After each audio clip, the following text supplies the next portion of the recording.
Josie, let's go for a walk.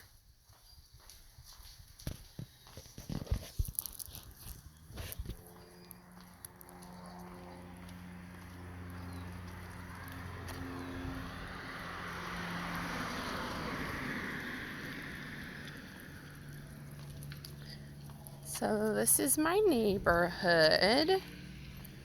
Finally getting my ass out of the house. It's a gorgeous blue day. No clouds. Like none. Like not a single one.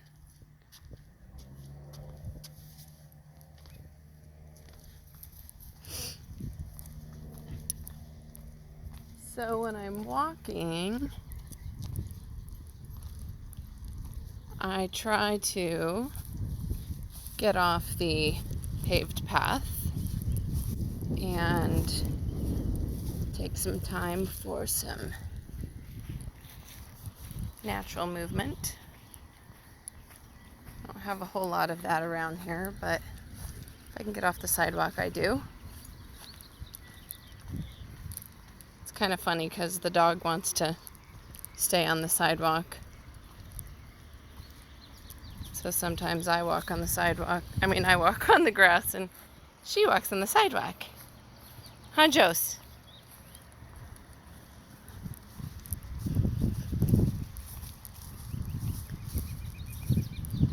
And when I'm out for a walk like this, I don't always think about all those specifics, you know? The whole foot straight thing.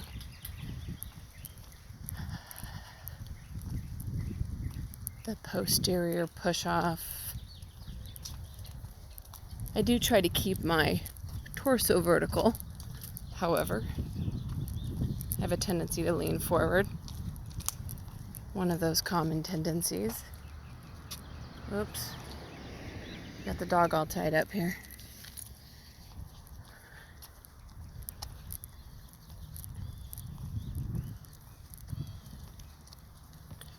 She's used to walking on the right side, and I'm holding my phone in my right hand. So therefore the leash, there we go. Let's try it like that. But if I do decide to pay attention to how I'm moving, the way my brain works, shiny object syndrome, I don't do well focusing on one thing for a long period of time. So I cycle through my checklist.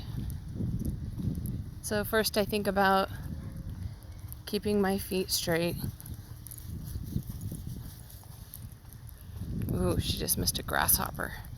You missed a grasshopper, Jose. For me, the way I think about keeping my feet straight when I'm walking is I'm thinking about moving my heels away from each other. That's what most people have to do to get their feet straight anyway, so that's how I think about it to keep my feet straight when I'm walking. For me, it's more so my right foot that I have to pay attention to than my left. That's cute. I don't know what that is. And the next thing I think about is the width of my feet. Trying to keep my feet the width of my pelvis. Most of us have a tendency to walk with our feet too close together. Getting the outside edges of the feet straight helps with that, but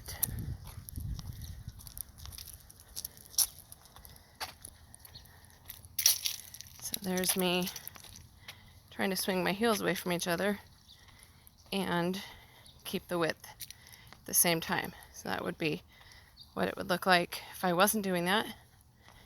And that's what it looks like if I am.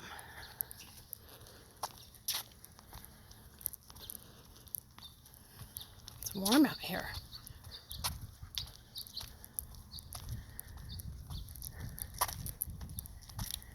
So that was just a little bit of an uphill, which is a pretty good chance. I'm going to go back down the street. Come on, Jose. It's a pretty good chance to work on posterior push-off. So you can see how that, it's just a little bit of a downhill there.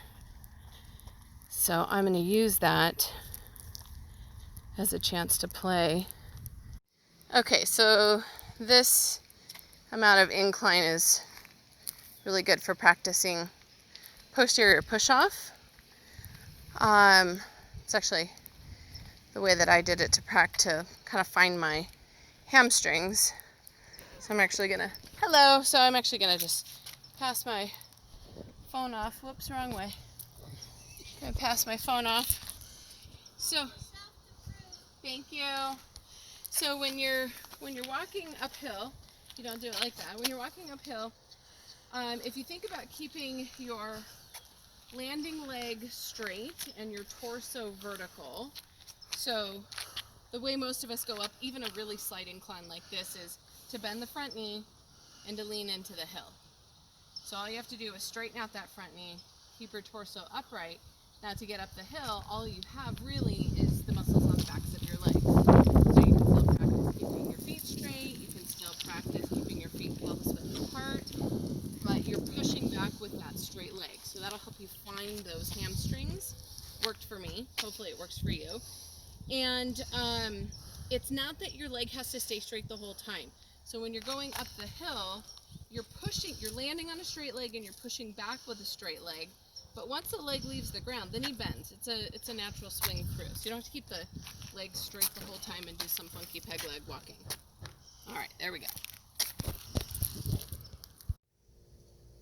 All right, looks like we have just a couple minutes left of room. That's a pretty awesome car. So one of the things that I think about in doing the pelvic list is I kind of imagine walking down my very own hallway that is just wide enough for my pelvis, just wide enough for my hips. So as I'm pushing down in the one hip, I feel very tall, and I can't do a whole lot of swishing side to side with my hips because the walls of my hallway are going to prevent that from happening. So those are the first basics that I think about when I'm walking, if I'm thinking about it. Like I said, I'm not always thinking about that when I'm walking. All right, there you go. Have a great day. Say bye, Jose.